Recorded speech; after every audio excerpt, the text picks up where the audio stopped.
Ayan no. So ayan, magbubuhos na tayo doon sa ating pouring. Okay. So kailangan lugaw na lugaw talaga siya, no, yung watery talaga, no. Dapat mayroon kang gawang bucket dito, no, parang bucket, parang kawali, para hindi saan napunta yung tubig pag mix mo ng simento, buhangin at saka tubig, no. Dapat mayroon kang 1 feet na lalim, tapos 7 feet around, no, yung butas niya 7 feet around. Dito po ay 3 karatilya na buhangin, no, yung gamit natin dito na tawag dito na buhangin, screen sun po siya, no, yung dinaan sa conveyor, no. Kinuha yung bato na 3/4 pataas, yung 3/4 pababa ng mga bato, yun ang kasama niya. So nandito, maganda talaga screen sun, medyo mahal lang siya, no, may kamahalan yung screen sun, pero okay din siya, talagang napaka-quality ang gawa. So 3 karatilya, kung wala kayong karatilya, ang laman ng isang karatilya, dalawang sakong buhangin, yung sakong simento, no, yung ganito na sako, yung takalan ninyo pag wala kayong wheelbarrow. Ayan. So any Portland cement type 1P or type 1, yun ang maganda talaga gamitin, no, sa panghalo block, sa pang concrete bricks at sa mga concrete products natin. Pag walang type 1, type 1P, mahal kasi ang type 1. Pero pag walang type 1, type 1P, okay na yun, basta Portland cement. Ayan. So 6 na sako na buhangin, isang bag na simento, 8 piraso ang papalabas natin sa 6 feet. Ayan o. Yan ninyo, nailagay na natin yung tawag dito. Nailagay na natin yung mga mating art. Ayan, 6 feet po yung ginawa nila, kaya hanggang dyan lang yan. Dahil yung molder natin hanggang 8 feet siya. 4x4 by 8 feet po yan, no? Yung molder natin. Kaya mayroon siyang accessories dito. Pag kayo ay nag-order, mayroon ng accessories yan nakasama. Ganyan, no? Yan ang accessories niya. Ito, pang condemn niya. Okay? So pwede kang gumawa dyan 5 feet, 6 feet, 7 feet hanggang 8 feet. Dahil yun ang ano natin, yung may accessories siya na kasama. So ang gamit natin dito na rebar, yung deform bar natin 8mm siya. Tapos ang gamit natin na tie wire dito, number 16 na tie wire. Okay? So sa 6 feet, mayroon tayong 6 na stirrup dito. Ibig sabihin, 6 na stirrup yung nilalagay natin dito. 5 ang pagkakabitan ng ating barbed wire or cyclone wire. Ito stirrup. Okay? Yung pang-6 dito, kasi ito ang ibabaon, parang diamond na lang siya. Ayan o, makikita ninyo, parang diamond lang, kasi ito ang ibabaon eh. Ito dito, siyempre may patuloy siya dyan, dahil dyan nilalagay yung barbed wire at saka cyclone wire. Ayan. So ganun lang po, no, ang ating pagkakagawa ng ano natin, yung ating dragon fruit post at saka fence concrete post, no. Sa mga nagtatanong kung mayroon ba tayong COD dito, cash on delivery, wala po tayong cash on delivery dito mga idol sa ating mga molder, no. Pasensyahan po tayo, no, sa mga nagtatanong. Sabihin ni cash on delivery, gusto pa nilang ipapadala air freight kasi gusto nila mabilisan. Pagdating na nasa Manila na biglang kinancel, no, dahil emergency. So sino magbabayad ng shipping fee doon kung magbibigay kami ng COD sa inyo? Di ba? Yun ang isipin ninyo. Pag fence concrete post, nasa 8,000 ang shipping fee niyan, Luzon. Pag fence concrete post or dragon fruit post, ito yung 8,000. Pinakamaliit na yan yung 8,000 dyan sa Luzon. Luzon, Visayas. Okay, Luzon, Visayas. Pinakamaliit na yan. Pati Mindanao kasi magkaparehas lang sila ng presyuhan sa shipping fee. Eh kung air freight, nasa mga 13 to 14,000 po pagka air freight, no? Mahal po siya pagka air freight. Eh sino magbabayad niyan? Balik-balikan. Halimbawa, 8,000 papunta doon, 8,000 pag kinancel niyo, 8,000 pabalik. 16,000, sino magbabayad nun? Kung magbibigay kami sa inyo ng cash on delivery. So ginawa na namin dati yan. Tinigil namin dahil dyan, no? Hindi na namin hindi na kami nagbibigay ng cash on delivery dahil biglang kinancel, no? Biglang kinancel nila. So sana naintindihan ninyo ang sitwasyon namin, okay? Lalo na sa akin, wala naman akong tubo dito sa mga molder. kung hindi concrete products lang ang aking pinopromote dito, but mahal na mahal ko kayo mga followers ko, kaya ako nagbibigay sa inyo ng tinutulungan ko kayo na makapag-provide ng mga ganito, ng mga molders, okay? So sa mga nagtatanong kung nagde-deliver tayo Luzon, Visayas, Mindanao, yes po, we can ship nationwide. Kahit sa ibang bansa, ang dami na nating pinapadala ng mga molders, especially bricks at saka decorative. Nakikiuso rin yung ibang bansa sa atin, no? Australia, Vietnam, Malaysia, China, Thailand, no? Australia, nagpapadala tayo doon. Sa New York, no? Nagpapadala na tayo doon kasi gusto nila. So mula sa culvert natin, no, RCPC pipe natin na culvert, ayan, mula 6 inches hanggang 85 inches, no? Nagko-customize din tayo, no? As per sa inyong mga order, kung ano yung mga sizes na gusto ninyo, we can ship nationwide po, no? RCPC pipe culvert molder natin, yung RCPC pipe or culvert pipe molder natin. Pins concrete post, dragon fruit post, yes, we can customize 4x4, 5x5, 6x6, no? 8 feet yung haba, standard natin. Depende kung gusto niyo ng 9 feet, 10 feet, yes, we can customize. Walang problema. Magdadagdag lang kayo doon ng ano natin sa standard price natin. Ayan. Sa mga decorative molders natin, sa mga hollow blocks, sa mga bricks, sa mga baluster, lahat po ng mga precast molder natin, we can ship nationwide, no? Follow kayo dito sa ating Facebook page, no? Gem Hardware ang Kukulamber ang concrete products, Balulang brands, at saka Gem Hardware ang Kukulamber ang concrete products, Kanituan brands. Gem Hardware ang Kukulamber ang concrete products, Balulang brands, at saka sa ating personal Facebook account, Gem Hardware ang Kukulamber. Ating personal Facebook account natin, sorry, no, Felix Can Pagikan Jr. At saka sa ating Instagram account, Felix_Pagikan 2000. Sa ating YouTube channel, Gem Hardware ang Kukulamber ang concrete products po, no, para updated kayo sa mga bagong video namin, no. So lahat ng mga video na ina-upload namin dito, puro po ito concrete products. Tips namin sa inyo, ratio ng buhangin, ratio ng simento, ratio ng molasses sa mga bricks, hollow blocks natin, decorative, ratio ng tubig, anong klaseng simento, anong size ng mga stirrup na gamit namin, anong size ng mga deform bar na gamit namin dito. May mga tips kami para po sa inyo, no, para updated kayo pag kami ay nag-upload ng mga video, no, para po sa inyo ito. Hindi ito para sa akin. Ina-upload ko ito para sa inyo. Tulong ko po sa inyo ito, no, dahil mahirap ang paggawa ng concrete products, especially sa mga bricks, hollow blocks natin, hindi basta-basta. Lalo na kung tawag nito baguhan pa lang tayo, no. Sinong bibili sa inyo? Eh kung marupok yung mga gawa ninyo, hindi quality ang paggawa, no. Kaya lahat ng binibigay ko, lahat ng mga tawag dito, lahat ng mga sikreto namin, wala akong tinatago. Sinishare ko po sa inyo lahat ito, para sa inyo ito. Ano ang hinihiling ko lang sa inyo? Mag-comment kayo, i-share niyo yung live natin, i-share niyo yung mga video natin. Masaya na ako doon sa isang share. Mag-comment, mag-like, mag-react kayo doon, heart, approve, kahit na anong mga react niyo doon. I-share niyo yung video natin dahil this video is very informative video po ito, no? Nakakatulong tayo sa ating mga kababayan natin, Luzon, Visayas, Mindanao. Kahit sa ibang bansa nga, nakikiuso sila dito. Gustong-gusto nilang kumuha ng ratio dito, especially sa may bandang tawag dito, bandang Milan, tawag dito sa Irish, no? Nag-message sila sa akin na gusto nilang ganitong mga bako daw na ano nila, at saka yung mga decorative. Ito lang silang humingi ng mga ratio. Kaya binigyan ko sila, sabi ko magtatawag kayo anytime sa akin, walang problema. Okay? So lahat po ng mga ano natin, no? Kung gusto niyo ay tawag dito, mga concrete products natin, punta lang kayo dito sa amin. Nandito kami sa Gem Hardware ang Kukulamber ang concrete products, Kanituan brands, Sunto Kanituan po.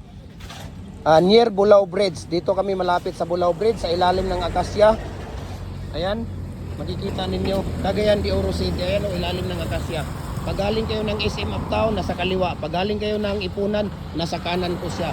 Ayan, going to SM Uptown. Ito naman going to Ipunan. Ayan, going to Ipunan dyan. So nandun yung tindahan natin, no? So madali lang siya. Madali lang sa mga idol na puntahan. Madali lang siya nga hanapin. Pagka tawag dito, pupuntahan ninyo. Ayan. So sana ay suportahan ninyo yung video namin, no? kung nagustuhan nyo naman po talaga itong video natin, paki-share sa mga group ninyo. Dahil every Monday din, namimigay kami ng mga molder, no? Tanghali or gabi. Pero minsan gabi, minsan tanghali, no? Namimigay kami ng mga molder para doon sa ating mga mahal na mga followers. Ayan, so sana masuportahan ninyo kami at malaking tulong na po sa amin ito, no? Ang pag-share ninyo ng ating mga video, no? Hindi man tayo nakakatulong sa kanila financially, but in this kind of video, no, nakapag-provide tayo ng mga hindi marunong mag-business, at least marunong sila dahil dito, no? Binigyan natin sila ng idea kung paano ginagawa. Ako ang bahala sa inyo, no? Kung hindi kayo marunong, ako ang bahala sa inyo. Magtanong kayo sa akin, i-follow nyo ako, tawagan nyo ako, mayroon akong contact number dyan sa ating personal Facebook account, personal Facebook Facebook page natin, no, sa Gym Hardware at saka sa kanituan na Tinaano at saka sa Triple A and F Coco Lumber. Mayroon tayong mga sinishare na mga contact number dyan. You can call me anytime, walang problema po. Regarding sa mga ratio, regarding sa lahat ng mga tawag dito, tawagan nyo lang ako, walang problema. Okay, so gusto nyong matuto, ayan, manood kayo ng mga video para po sa inyong lahat ito. At sana nagustuhan niyo yung video natin. Pakikalat, no, paki-share, mag-comment kayo diyan kung saang lugar kayo para makita natin kung saan naabot yung ating video. Okay, maraming salamat po sa inyong lahat at God bless po, no. At saglit lang, tingnan natin itong dalawahan kasi ililipat nila dito pagtanggal ng tawag dito. Pagtanggal ng molder.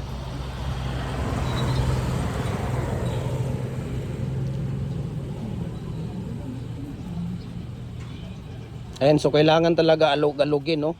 Inaalog-alog or ipalitada siya, no? Ipalitada, ayan, may palitada yan si Kuya Jopre dyan. Kailangan alog-alogin para hindi ampaw, no? Para nakumpak siya, no? Yung ating tawag dito, nakumpak yung ating tawag dito, yung ating nakumpak yung ating tawag dito, yung ating concrete pouring, no? Ayan, kailangan talaga alog-alogin lang siya. Okay. Ayan. So, ganyan yung sikreto ni Kuya Jopre sa mga ano niya. Mayroon siyang originality. Pag mga ganitong gawa, sa kanya yan talaga, no? Napakaganda, napakakinis. Ayan, no? Wala kang makikita. Tingnan mo ha, ito.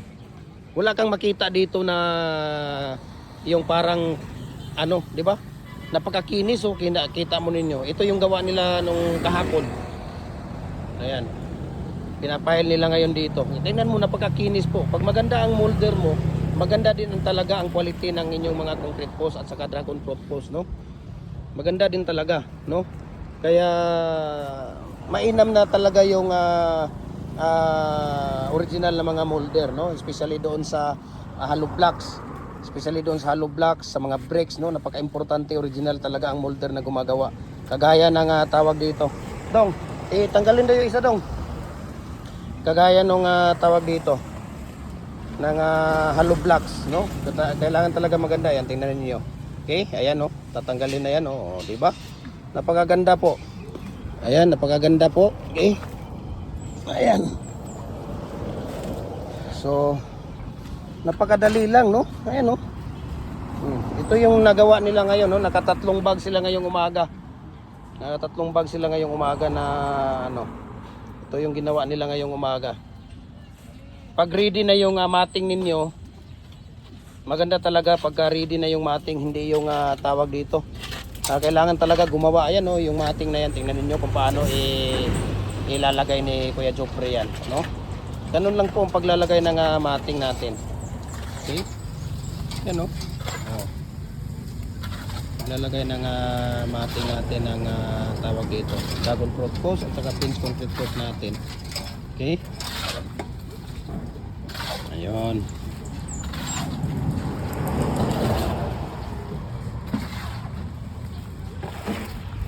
Diba? Insakto lang talaga yung tawag dito. Nako, mukhang kukulangin yung ano mo, Dong.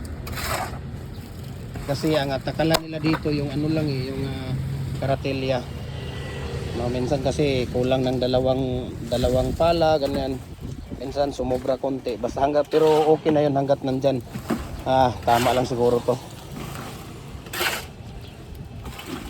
lang na dong. Dagan mo ng mga kahit mga 2 pala. Ayan.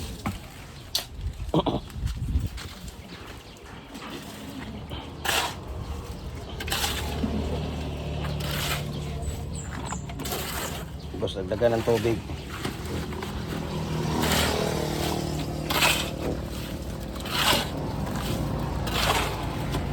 Kailangan lang talaga gumawa kayo dito ng parang butas, no? 1 feet ang ano niya, yung side ng gilid niya. Tapos 7 feet around, no? Para doon sa pagtawag dito.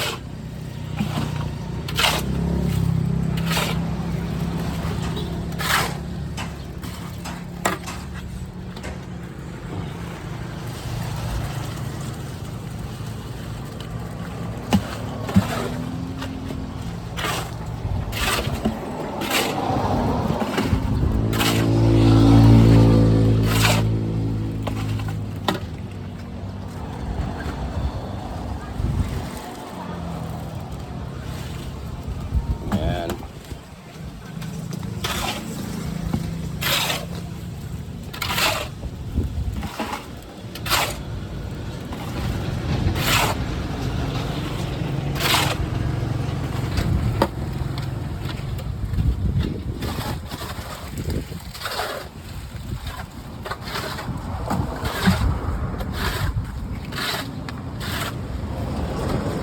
So mayroong nagpapagawa dito sa amin, no? Gawin daw nilang solar light. Ang ano nila 6x6 by 9 feet. So gagawa kami ng molder, no, na 6x6 by tawag dito 9 feet. Tapos ang gusto nila na tawag dito na deform bar ay gagamitin yung 10 mm. Tapos yung matting niya ay yung stirrup niya ay 8 mm yung stirrup niya. Tapos 10 mm yung gagamitin na ano. Mayroon daw silang project doon sa tawag dito sa Kibawi. Itag bato rito ba day? Saka kami ng bato ba day? Sa Kibawi na ano natin. Mga bato yung nani video. Daghan mo eh. Dili yung nana dong, yung nani dong dagko. So ganun yung ano nila, yung solar light daw. Solar light daw yung project nila, 1,900 post, no? 6x6 by 9 feet. So pupunta sila next week dito sa akin, no? Galing sila ng Liti at yung project nila ay sa Maramag, Bukidnon daw. So kailangan natin ng kailangan natin na pag-usapan muna yung tawag dito, yung specification, kasi mayroon silang special specification na 3,500 PSI, no? Yung tawag dito, yung poste natin. So pwede naman yan, 3,500 PSI, no? Kailangan lang talaga ano siya, malapot, no? Kailangan malapot yung tawag dito, simento, no? Hindi yung tawag dito, hindi yung simento na tawag niyan. Dire dong, oh, dapit dong para mo kuan. Pwede yan, 3,500 PSI. Kailangan lang doon malapot yung ano mo, malapot yung simento mo doon. Ayan. So maraming salamat po, no, at God bless po sa ating lahat. Ayan. Ayan si ano, no, hinahalughog nila yung tawag dito. Kasi hindi pwedeng magkulang yung simento ninyo doon at buhangin sa isang bag na simento. No, kailangan talaga tamang-tama ang ratio. Hindi ka rin pwedeng madadagdag ng buhangin, no? Kasi nga ano,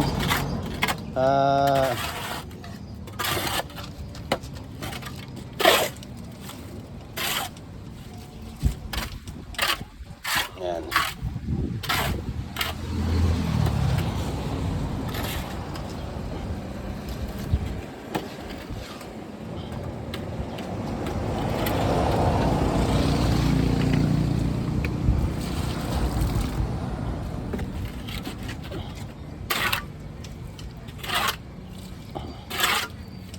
Apa diri dong. Nagkulang ng mga isang pala yung ano nila. Ayan. Okay, lagay mo na yan dong. Ipala mo lang yan dong.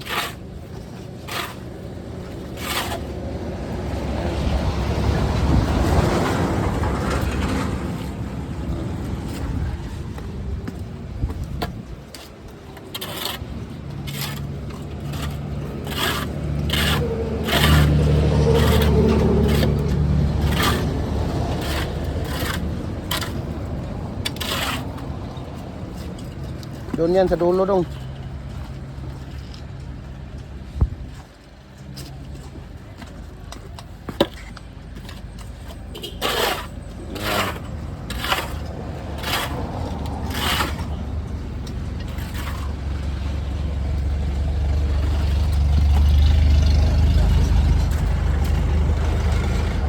Dong. Kulang pa dong, gamay na lang dong. Tiluka gina dong.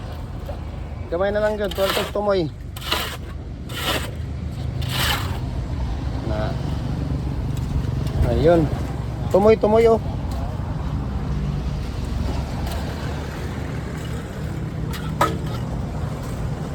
Ayan na. Ayan, so maraming salamat no. Ito yung nagawa nila ngayong umaga. 3 bag na simento. Tapos tawag dito, kailangan ready na yung mating ninyo. Magkaka-6 na sako sila maghapon, basta ready na yung mating. Yung tapos na yung mating, ang gagawin na lang nila, maglalagay na lang dito ng buhos, concrete pouring. Pwede maka-6 sila na bag sa isang araw. So ayan, maraming salamat, paki-share, paki-comment and like, at God bless po sa ating lahat.